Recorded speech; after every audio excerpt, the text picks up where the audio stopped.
Welcome back to the deep dive. We're here to cut through the noise. Get straight to the insights. Exactly. And today we're really unpacking a recent, pretty high-profile clash. You've probably seen it lighting up social media. Yeah, it's been everywhere. All about immigration policies. And it casts this, well, fascinating spotlight, doesn't it? On shifting opinions, yeah, but also on these incredibly detailed policy documents, the kind that maybe don't get enough attention.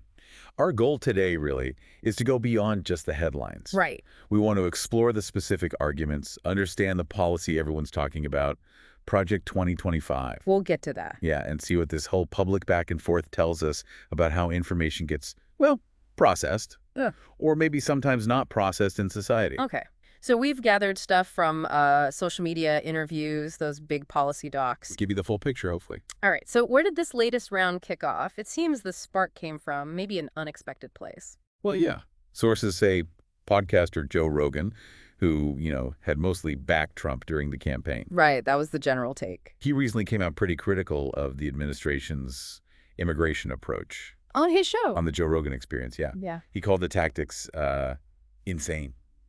Specifically questioning, targeting migrant workers, like you said, construction guys, gardeners. Not just the big targets like cartel members or gang. Yeah, exactly. Which, considering his past alignment, that's interesting. A definite shift, or at least a vocalization of concern. Does it show a change in awareness? Or is it reacting to how it looks? That's the question, isn't it? And it certainly didn't take long for a response, actor Mark Ruffalo. Longtime Trump critic, right. We saw him at those No Kings protests. Yeah, that's him. He called Rogan out on Threads, directly referenced Project 2025. What did he say exactly? He posted, "Dear Joe Rogan, it's a little late now to pretend like Project 2025 didn't exist and wasn't the playbook all along." Pretty direct. Wow, okay. No pulling punches there. None.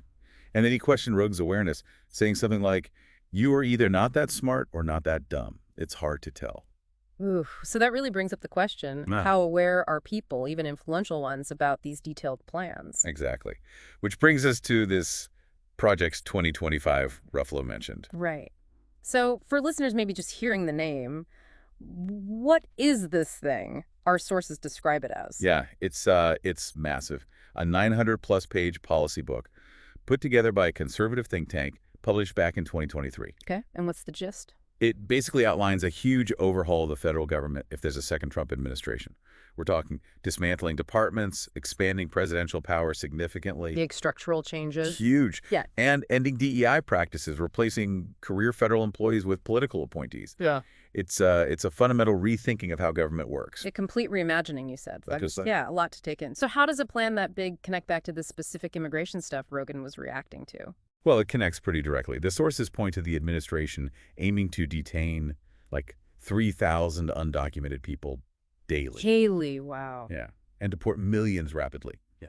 The tactics reported include these pretty hostile raids. Where are these happening? Sources say homes, businesses, residential areas. Specific examples mentioned are like Home Depot parking lots in L.A., restaurants, farms, even a racetrack in Louisiana. And who are they targeting in these raids? That's the crucial part, linking back to Rogan's point. They've targeted convicted criminals, but also migrants with no criminal history. So a very broad net. Exactly. It shows the policies outlined in the blueprint being put into practice, you could argue. It's stark.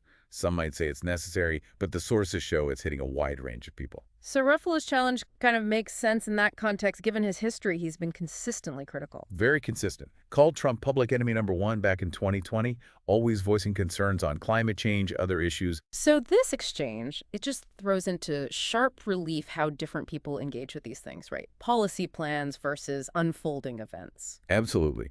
And if you step back and look at the bigger picture, what's really fascinating, or maybe concerning, is how these incredibly detailed blueprints, like Project 2025, they exist. They're public. Yeah. But for many people, maybe even key figures, the real implications only seem to land when the actions start happening. When it becomes real-world stuff, not just text on a page. Right. There's this disconnect, between having the information out there and actually processing what it means. And that disconnect, well, that's really why we wanted to do this deep dive for you. As we wrap up, it makes you think, doesn't it? How often are we, the public, really digging into these plans before they hit the ground? And what does the specific clash make you consider about how you track information, especially on these complex, evolving policies? Something to chew on.